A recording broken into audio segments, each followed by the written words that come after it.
In the sleepy enclave of Crestview Hollow, where every lawn was trimmed to perfection and porch lights glowed in unison, a modest ranch house stood at the corner of Willow Bend.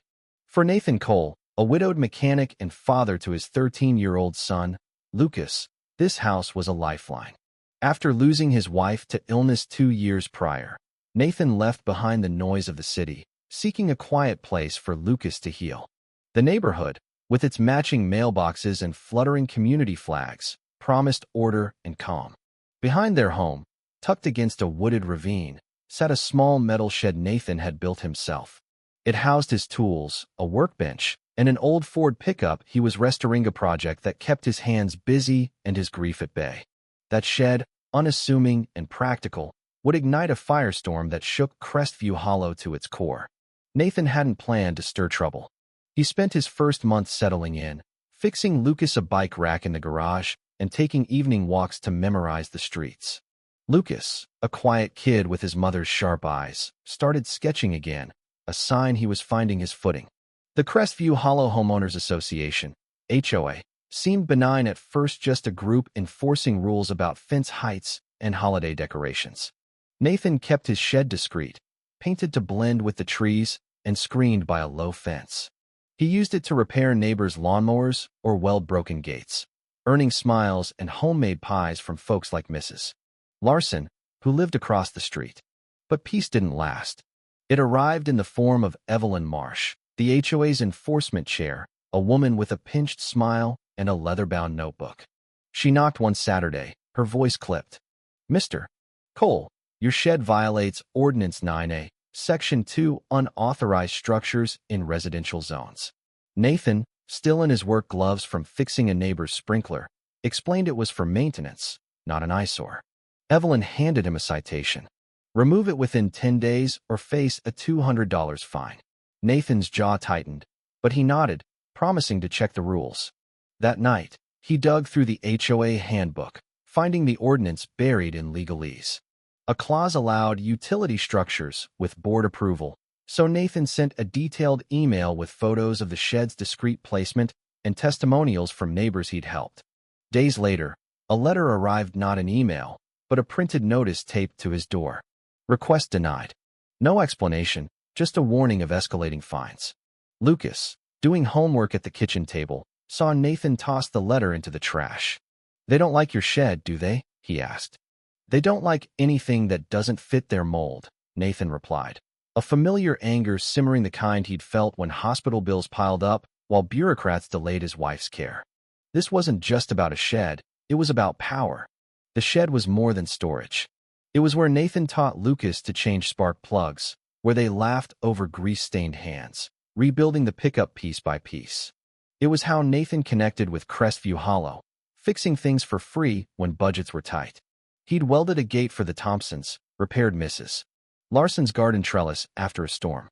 No one complained until Evelyn. Her patrols intensified, her black SUV slowing past Nathan's house at dusk, her notebook always out. Then came the yellow sticker on his mailbox, "Compliance review pending." Lucas noticed it on his way to school. "It's like they're spying on us," he said, his voice low. Nathan started logging every encounter, every letter, every glance. His mechanic's precision now turned to evidence collection. The HOA's next move was a letter from a demolition contractor, claiming authority to tear down the shed if not removed in 48 hours. Nathan called an old friend, Officer Torres, who'd worked with him on community cleanups. Torres chuckled.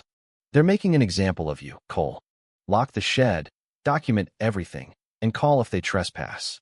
Nathan bolted the shed door, added a fake security sign, and waited. The HOA newsletter hinted at disruptive residents, ignoring community standards. An anonymous note slid under his door: "Follow the rules or leave." Nathan had rebuilt engines under worse pressure. A few petty threats wouldn't rattle him. Then the winds came. A freak storm swept through Crestview Hollow, tearing branches and toppling power lines. The neighborhood's low-lying streets, poorly planned by developers, turned to mud. By day 2, weather alerts warned of landslides near the ravine. Nathan had noticed the drainage issues early on, a flaw the HOA's glossy flyers ignored. As rain pounded the roof, Lucas stood by the window. "Is it going to slide?" he asked. Nathan checked the shed, ensuring his tools were ready. The next morning, as lightning cracked the sky, Evelyn's SUV pulled into his driveway. She handed him a laminated notice through the downpour. Final warning: demolish the shed, or we'll lien your property. Nathan's laugh was sharp. You're chasing paperwork while the neighborhood's sinking? He pointed to the shed. That's got tools to save us, but you're too busy policing. Evelyn's eyes narrowed. Rules don't bend for storms. She drove off, leaving Nathan gripping the notice, the fight now personal. That night, the power failed, plunging Crestview Hollow into darkness. Nathan's phone buzzed. Officer Torres. The ravine's unstable. We can't get trucks through the mud. Can you help on Maple Lane? Nathan fired up the pickup, loaded tools from the shed, and rolled into the storm. Lucas watched from the porch, clutching a flashlight. For hours, Nathan cleared debris, towed stranded cars, and shored up collapsing fences with his tools. He pulled the Thompsons' minivan from a ditch, carried Mrs. Larson's dog to safety.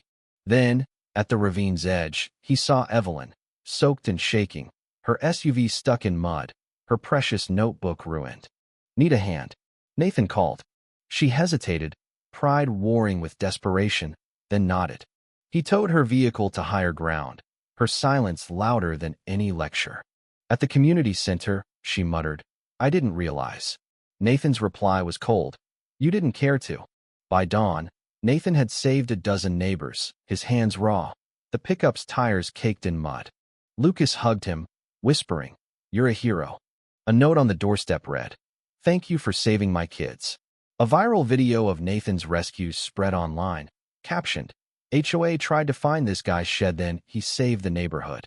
Comments raged. Bureaucrats bully heroes. The HOA's response was a newsletter praising resident efforts without naming Nathan, followed by a $400 fine for non-compliant structure.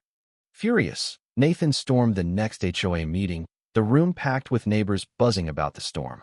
I'm Nathan Cole, he began, voice like steel. You fined me for a shed that saved your families.